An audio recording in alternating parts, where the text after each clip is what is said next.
Call the next case on the calendar, which is Dixon versus Allee and Ainsley. The panel on this case and on the next case consists of Justices Wilhite, Collins, and Judge Dunning. I am not on either of those cases, so I'm going to turn the virtual gavel over to Justice Wilhite.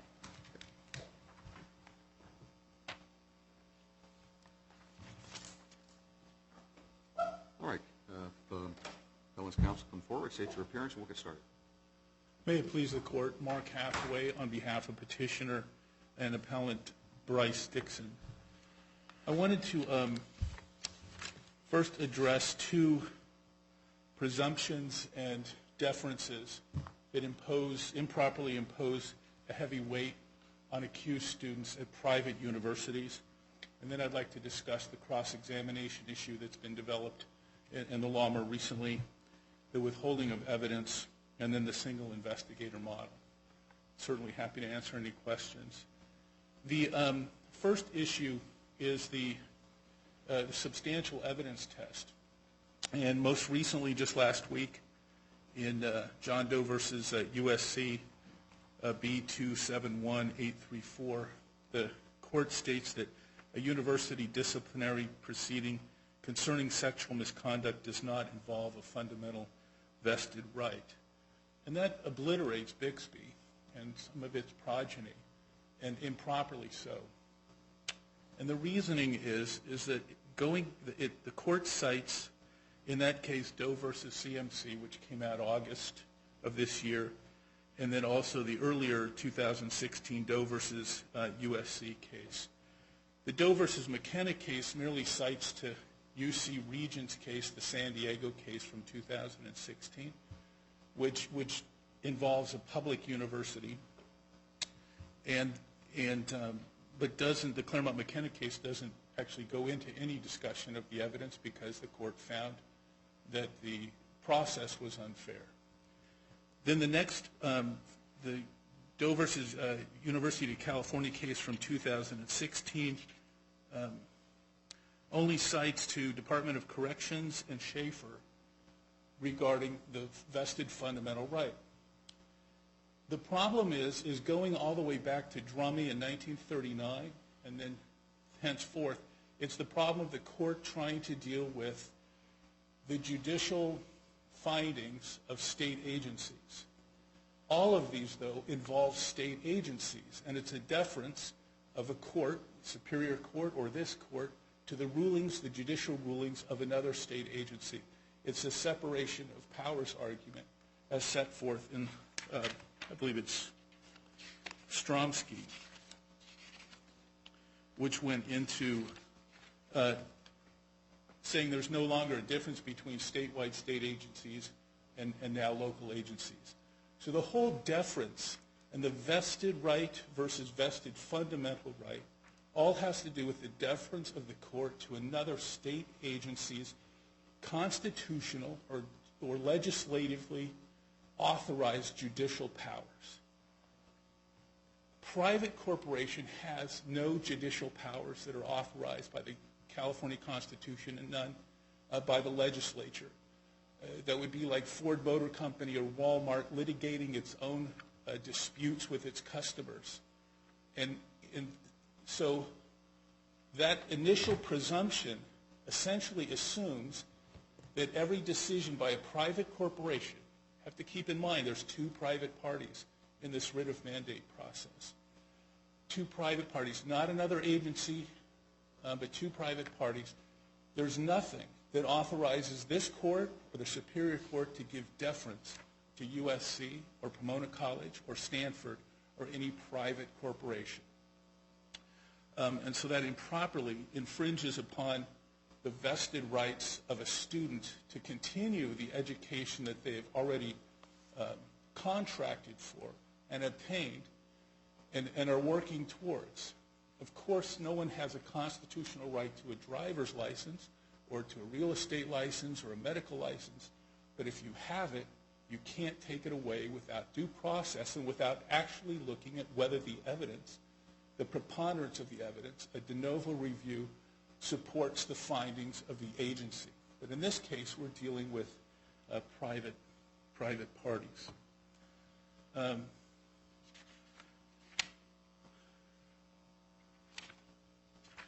The other preponderance, the other imposition on students at private universities is the idea that there's the impartiality of the adjudicator is presumed or assumed.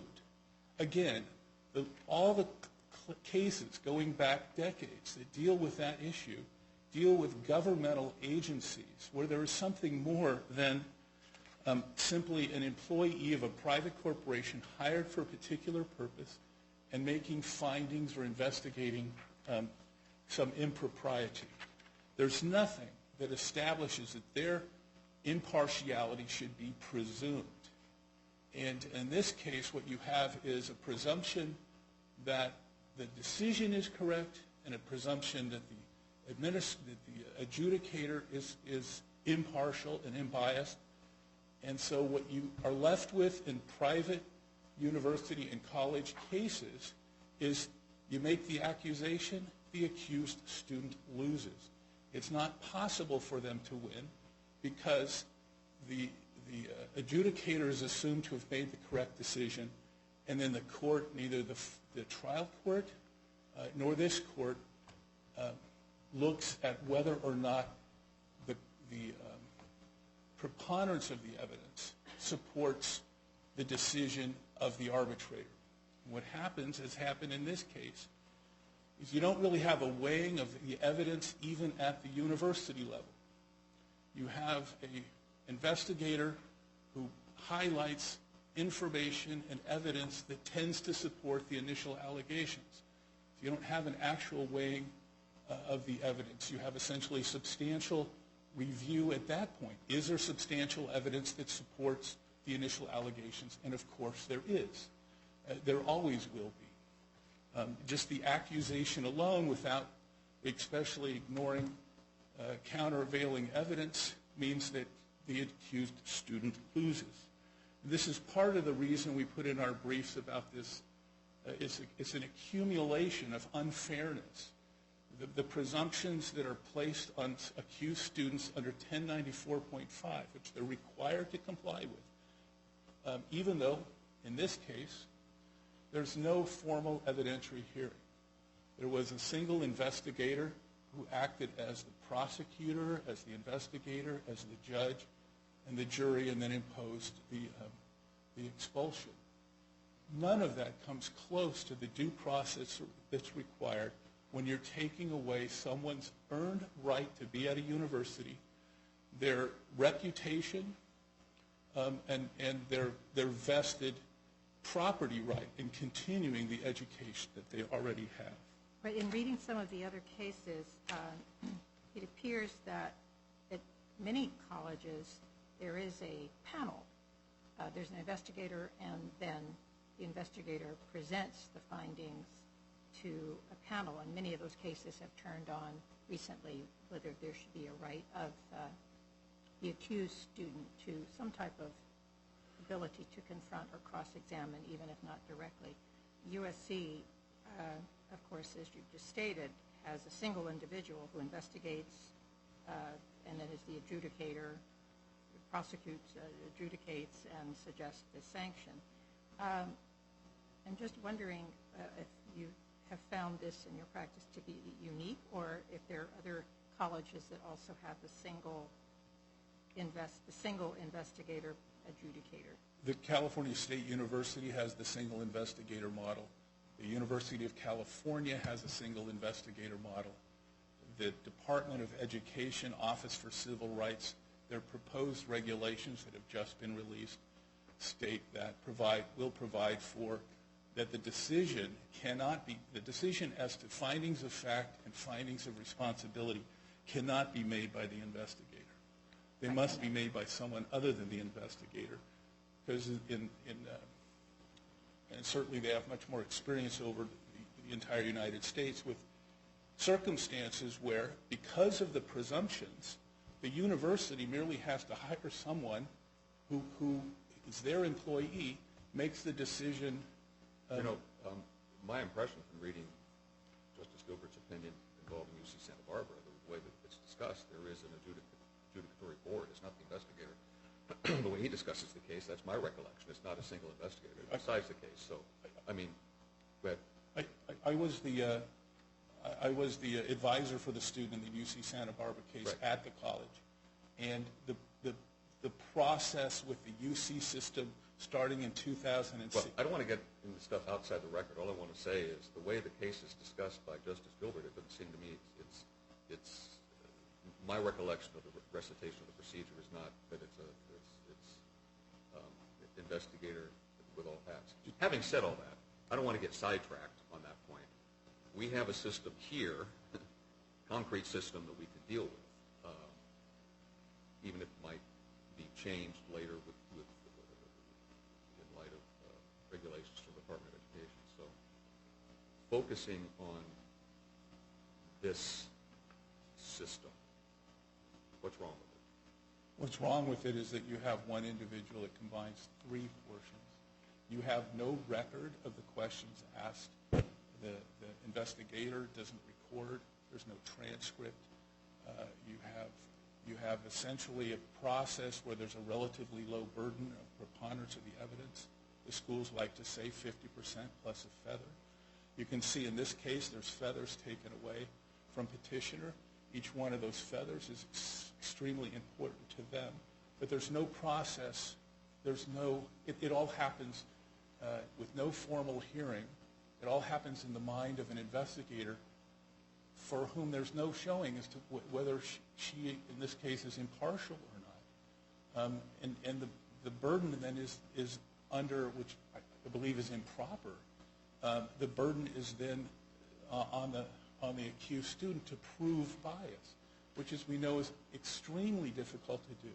But that presumption arises from governmental agencies. Every single one of those presumptions about that it is from a state agency or local agency where there's some board or it's not just one person deciding on behalf of a private corporation. So here, you would agree that, and I understand your argument, but you would agree that no case has held that. This would be a step out of line with all of the cases involving private universities that have since come down. Would you not? I mean, no case has said that 1192 administrative mandate burdens don't apply when we're talking about a private university where the university-student relationship is contractual. Nobody says that. That's what you're arguing. You're saying, well, the contract isn't a fundamental vested right, and you shouldn't have this, the burden shouldn't be on the student to prove actual bias of the investigator, and you shouldn't have a substantial evidence review. You should have a de novo review. That's not consistent at all, I think, with the cases. It's consistent with Drummy, it's consistent with Stromsky, it's consistent with Bixby. And is a recent spate of cases that we've had? The recent cases, the UC San Diego case, the 2016 against Regents. Again, Regents is a constitutional public trust that operates, it has quasi-judicial authority from the legislature and from the California Constitution. That can be different than, also included in that would be any other statewide agency or local governmental agency. None of the cases. So what happened is, Regents cites it should be substantial evidence. Then the most recent one, or the Claremont McKenna says, Regents says it should be substantial evidence, but doesn't articulate the fundamental right. The Doe versus USC case from 2016 didn't deal with. I think the parties agreed that it should be substantial evidence. But all of the support, the underpinnings of that presumption is governmental agencies and a deference to judicial and quasi-judicial decisions. Here you have a private corporation making its own, hiring its own people to make its own decision. No, I think we do understand the argument. It's a step that no other case has taken. Let me ask this. If this hearing, in quotes, whatever this procedure is, I'll call it a hearing, You mentioned some of the things you think are required. What do you think is required in a case in which the university adjudicates a claim of sexual misconduct? Now we know where there's significant, The case to discuss cross-examination.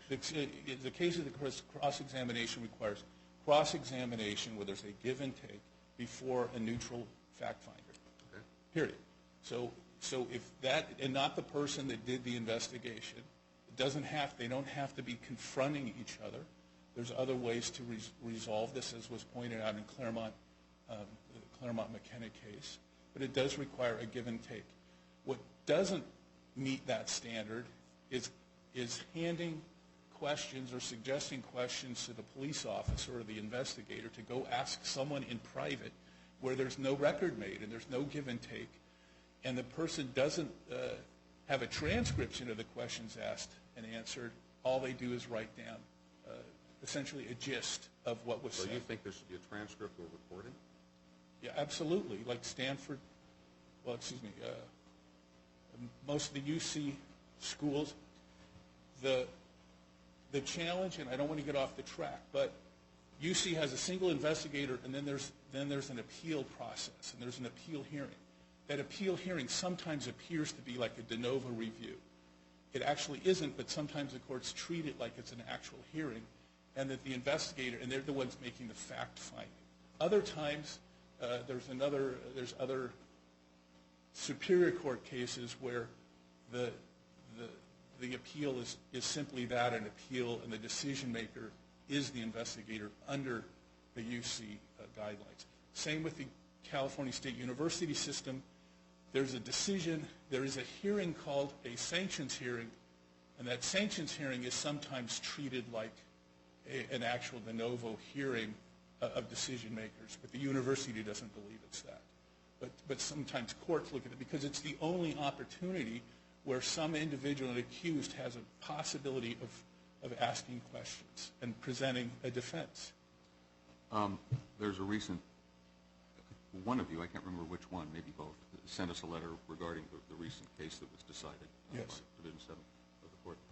Did you send us a letter? I did, Your Honor. Okay, so you've read the case. Yes. It seems to me in that case that what Division 7 did was find a right of cross-examination, but remand it back for cross-examination in the context of current. Well, I don't know if the procedure now at SC is the same as it was then, but basically sending it back and not giving much guidance. Well, not saying that the procedure is unfair, not saying that the investigator wearing all the hats is a necessary violation of due process. I don't think there's a lot of discussion, but it seems to me they assume that it's not. Otherwise, why would you send it back to have a right of cross-examination in that procedure, which is what they did? Well, I think it's to send it back in light of the current cases, and currently, for instance, USC's policy doesn't allow for any kind of. There's an office meeting where they meet separately and suggest questions to somebody. Well, I guess what I'm saying is, if the court says, there was a right of cross-examination here, given the right of cross-examination, and do your proceeding over, the proceeding's going to be the same. The court hasn't said that they have to do anything different. So it seems to me,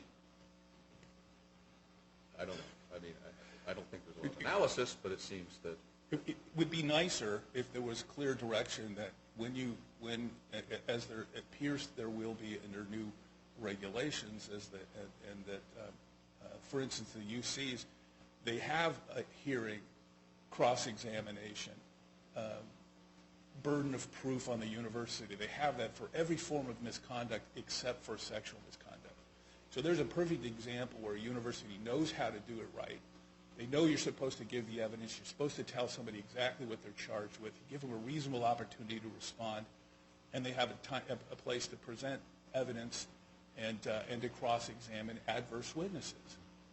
But everything else is essentially, at private universities and within even the public universities in California right now, minimizes every little step of due process. The notice is usually deficient. The investigator's biased or has a background that would certainly lead someone to believe they might not be the person who would be in charge of making decisions. Investigations, a different circumstance. And then you have a appeal process that's extremely complicated or done anonymously, as it was in this case. You don't know who they are. And then ultimately at USC, it's Dr. Ainsley Carey who can decide to do whatever he wants to do at the very end. Doesn't matter what's happened so far.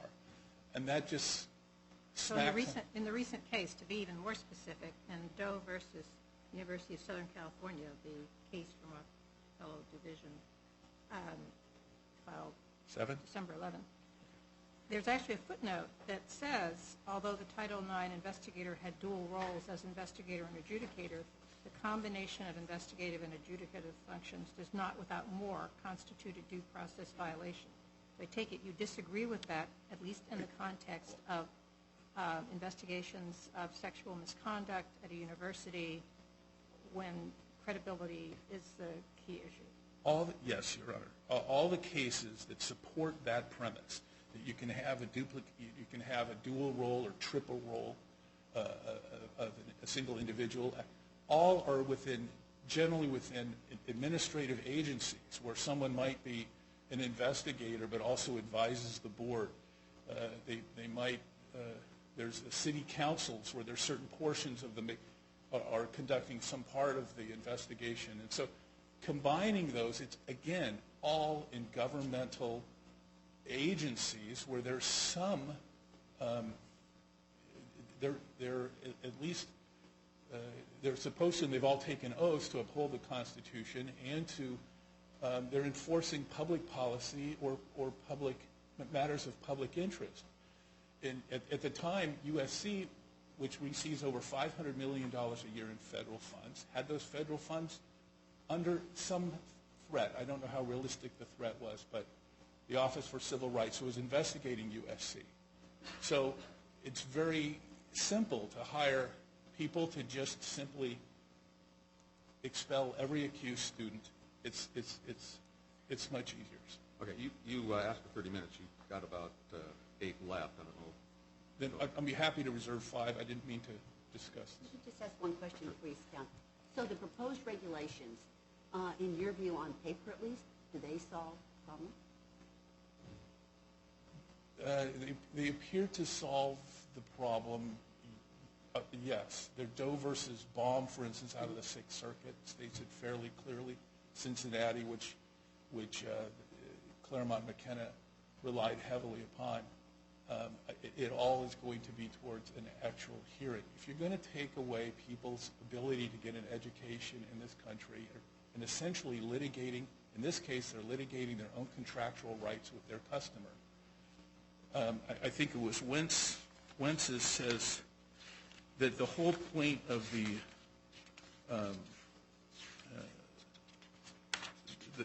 the purpose behind the vested fundamental right is where there's a right that has sufficient significance to preclude its extinction or abridgment by a body lacking judicial power. And none of these private universities have any judicial power. They don't. The public universities, public agencies do, and that's where the whole basis of support for the fundamental right test, the substantial evidence, the deference to an administrative adjudication. This all came about because of Pomona in 2000, I'm not sure when, Pomona in 1999, and then Gupta 2009, that imposes on students the requirement to go through this writ of mandate process. And now what I think the courts alluded to a moment ago was you win, and now it just goes back, and they redo it. And so what would be a 4-year, something that's supposed to be completed within your time at university now extends far beyond that. I don't think it's what the court might have intended when it enacted Pomona and Gupta. Thank you.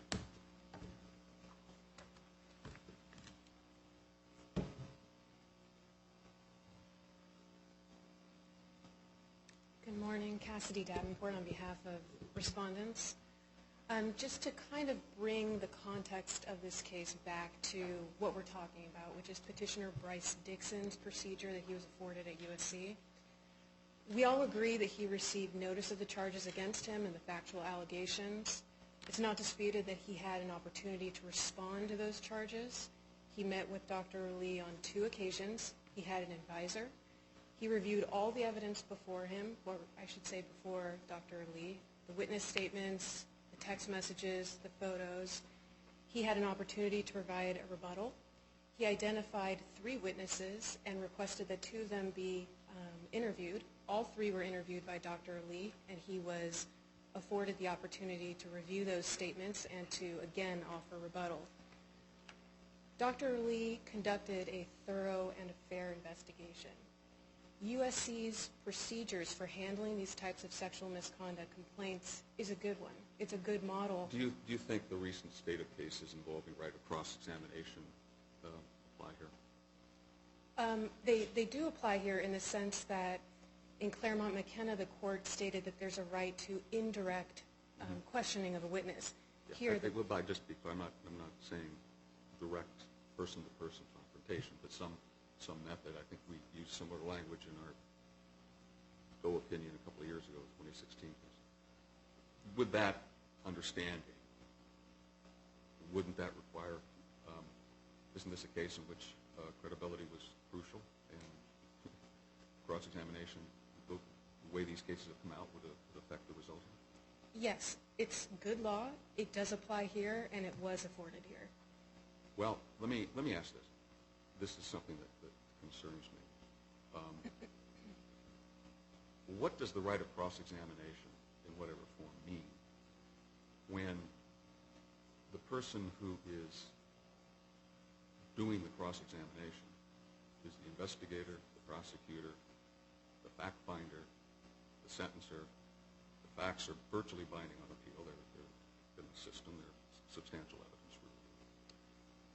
The penalty is not binding, but carries weight because it's based on the facts that can't be changed.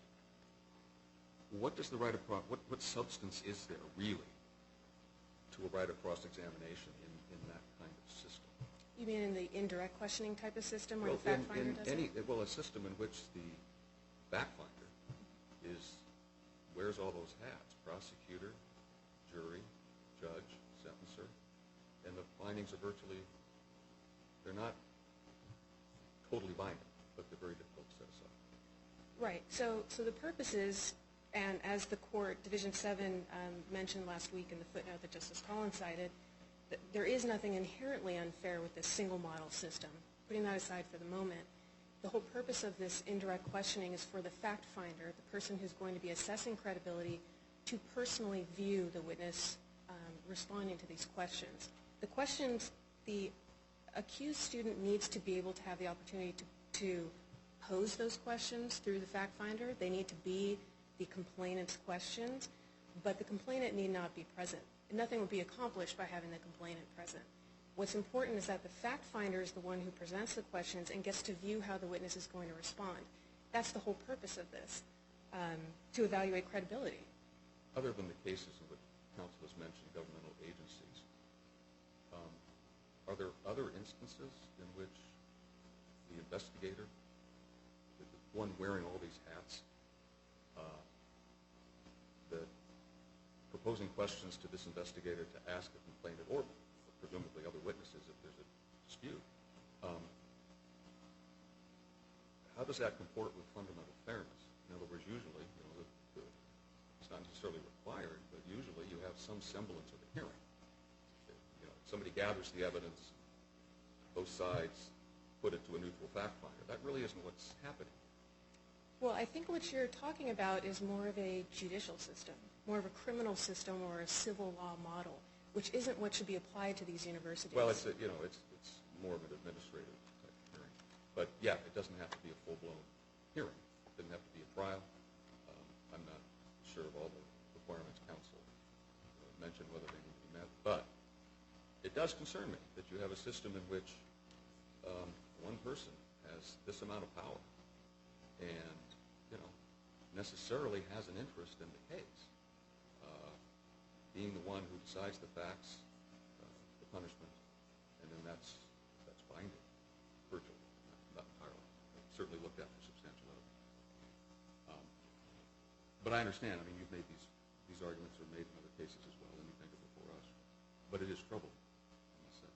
The alternative is something like UCSB, which has a panel of 3 members, if memory serves, that serve as the fact finders and the decision makers. That's how I read the case. I agree, and that's not the only one. I mean, Claremont McKenna, it's a 3-member committee. UC San Diego, apparently a 3-member panel. So this is hardly an unknown or novel concept that you would need somewhat of an independent fact finder. The investigator takes the findings, but then there is an opportunity for this panel to consider actual testimony. And like Justice Wilhite, I'm very troubled now that we've brought right face to face with it, and given the context of the other cases in the last couple of years, that one individual wears all these hats or has all these roles, investigates, prosecutes, and adjudicates. It's very troubling in a context in which allegations of sexual misconduct, it's all down to credibility, and especially when you have, as is not unusual, just not a lot of corroborative evidence. And then here, made even more troublesome by the review process, which is extremely limited. Well, I think that what Mr. Dixon's counsel is arguing for is a review process whereby he gets a second bite at the apple. He gets more fact finders to go back and reweigh the evidence, something that would be a prolonged process that is the antithesis of the efficient and informal back and forth of these university procedures. But with respect to the single investigator model, there's nothing inherently unfair about having a single individual. USC hires a Title IX specialist investigator. This is not somebody from within the USC community. This is somebody who is specially trained to interview witnesses, to gather facts, to take detailed notes, and to arrive at a conclusion based on the guidelines provided by USC. Nothing about that system is inherently unfair, and that's exactly what Division 7 noted last week in the USC decision at footnote 29. Although it also noted in a slightly later footnote the information we've just been talking about, that at many universities there is a hearing at which a panel considers the testimony of the parties and other witnesses.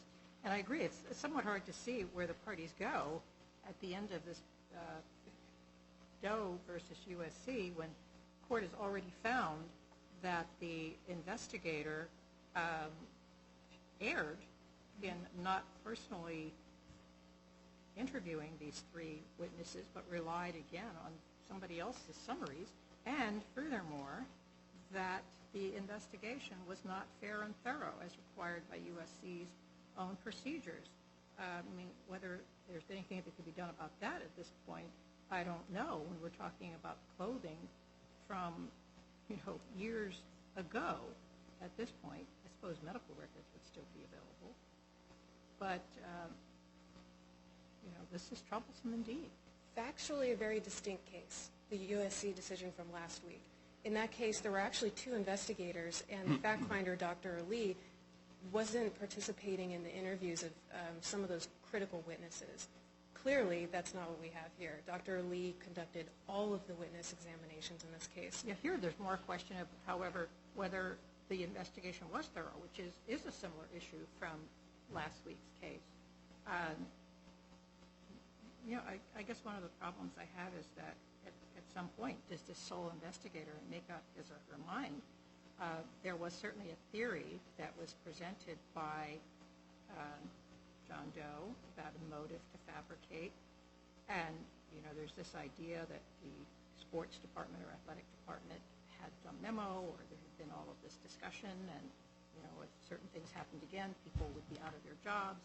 And I mean, I don't see that was ever followed up, that the investigator didn't follow up on that, which would have been a simple enough matter which went to motive, and apparently just the investigator accepted Rose's claim that, no, it's okay.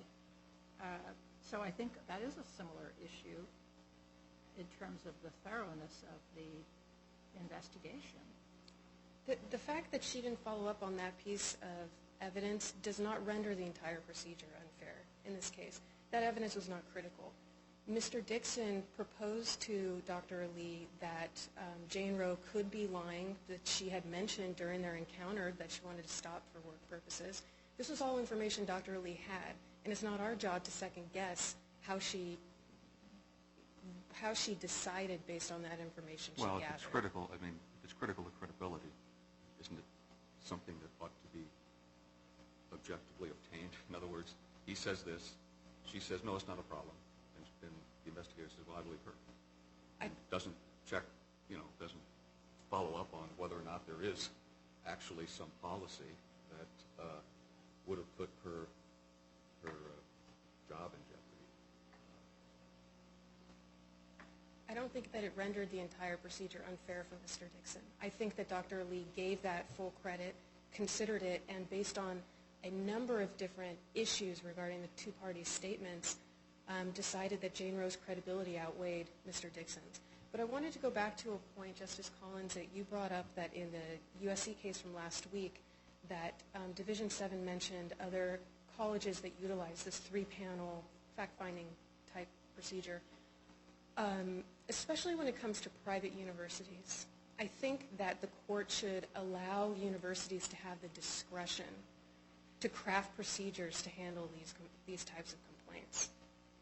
Because USC is not a judicial tribunal. Because USC's duty is to protect its students. Because we're not dealing with interpersonal disputes. We're not adjudicating personal disputes between students. We're talking about a fundamental duty of the college to protect its students. And we're talking about Title IX, the equal access to education. If USC is charged with conducting its procedures in a manner that mirrors criminal law or civil law, the court's going to have to also provide some other guidance, such as, will court reporters have to be available? Will the rules of evidence apply? Are the parties entitled to counsel?